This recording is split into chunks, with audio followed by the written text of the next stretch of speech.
Hello everyone, hi. So today we're going to do some diagnostics on my 5 Series because last week it's been remapped to clear some codes. Because if you recall, when I did my heater control valve, the battery was quite low, and I realized that the battery was charging at the moment, which is okay because the battery 4 years and I don't think it was a legit battery. So today we're going to install the new battery, and a different one is going to be an upgrade, and then we'll be able to run some diagnostics on the car and hopefully clear those errors. So the battery that we're installing today is...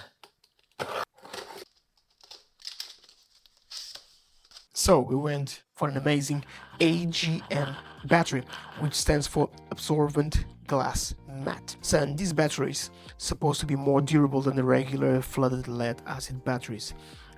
Also, they should perform better due to the fast charging, and the output power should be higher than the normal battery, which is amazing because, you know, these BMWs and most of the modern cars love to drain the battery.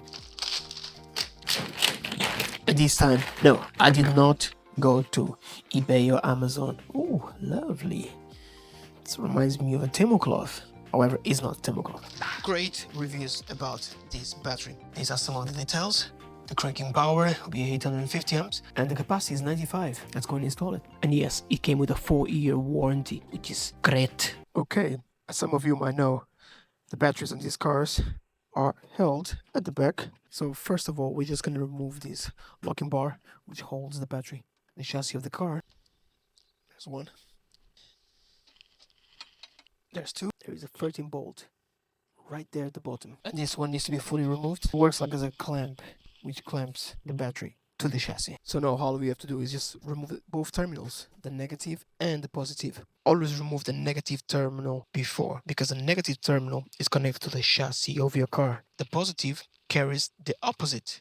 So for instance, if you leave your negative pole attached to your battery and you remove the positive first, and somehow that connection touches your chassis, you're possibly going to burn some circuits, some fuse, or even your ECU, and we don't want that. So first, negative always.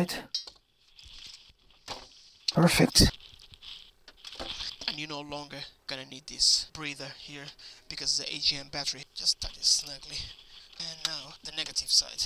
In fact, this is a protection bar which protects the wires. And now all we're gonna have to do is to code the battery to the car, because previous battery was discharging while stationary. So the ECU took the information from that battery. It was not giving me the full electrical power inside the car, including heater in the morning, which hopefully after this will work perfectly, right? Bum's gonna get nice and warm in the morning. That's what I need, especially because winter is coming. To code the battery to the car, telling the car that it's a new battery, therefore you are free to use full potential and full power. And for that, I'm going to use my top-down diagnostics, which we connect with the car. That means the car is reading it, it's connecting with my device, and all we need to do now is, let me take you through. Maintenance service. No, airbag, coolant brakes, no, DPF, no longer exists. EGR, well, no longer exists. I mean, exists, but scrapyard. Today we're gonna go to the PMS, right there. We'll let it do its thing. There we go. Please use smart diagnostic. This is a smart diagnostic. We have a BMW, correct? Oh. There we go. Okay, ignition is on. Yes, it is. And now I can do this because the battery is holding itself. It says that, but that's on the ECU memory. So with the new battery, that will change, and that's what I want to do. Maybe not. Don't need no more copyrights from YouTube. So we've got the option here, register battery exchange. Yes, we are. It's processing. Wait. Okay, we've got a few options. We got option 1, display distance readings at the last exchange battery and one before last, register battery exchange, end service function, the history. Now we just need to register. So we go to F2. Alternatively, we can press here F2. So the next steps, the battery exchange is entered. So what we're going to do now, we're going to enter a different capacity because this was the previous capacity, 90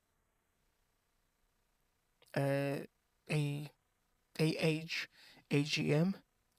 but the current one that we've got at the back, I believe, is a bit higher. So I've downloaded all the information about this new battery that I'm going to put, and the previous one was 98H AGM, as you can see, and the new one capacity is 95. So we need to change that. Press F2. We continue. No, it's not an original BMW part. Let's wait a little bit. The battery exchange was successfully entered. So we told the computer now that we've got a new battery. Continue. Following date, yes, today's date, 30th of 10th. The time is 12:17. Perfect. The car will know when was this battery installed. We don't want to just exchange the battery to a high or low capacity. We want to F3, which is change battery from a normal lead acid battery to an AGM or EF battery, which is F3. So we go to F3, press F3, and that's a good sound, which I wasn't expecting, but finally. There we go. We got full power. Amazing. Working. Look at that. Superb. That's it. And yes. Now the battery exchange was... Oh, let me just drop this down. The battery exchange was successfully entered. The next step. Yes, I know about the date. It's today's date. Continue. Finished. Superb. And there we go. All done. And there we go, guys. Was that simple. Change the battery.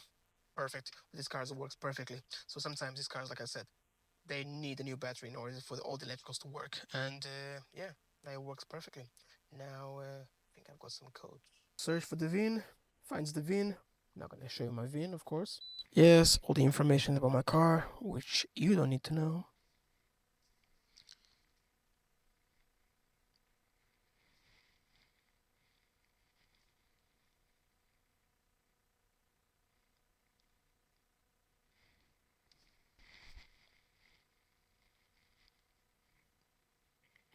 Yeah, the swirl flap actuator, I knew. I think I need to do something about that.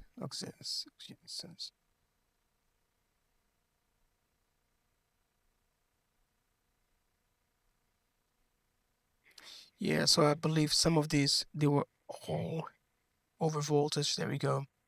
Yeah. ICM junction box reset or deactivate of the terminal. There's another one. Windscreen wipers blocking. Obviously, it's not blocking because I've been using it.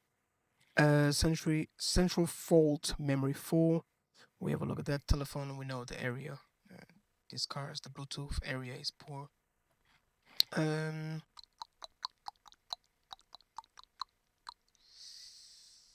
Power window, passenger door, no initialization. Oh. I wonder how it's been opening and closing. Okay, we're gonna clear the DTCs and let's see what's gonna come up. Let's hope there's no damage, no codes anymore. Okay, I'm just thinking the telephone one, the Bluetooth area will come up, but we'll see. Nope. There we go. Amazing. No codes. New battery, fix all the codes. And there he is. Simple job. As long as you got the right tools, everything can be done. And next time you see me, we're back on a Mini. That's right. Thanks for watching, guys. And yeah, if you want, hit that button. Like, subscribe, comment, do whatever you feel like. Anyway, until then, take care.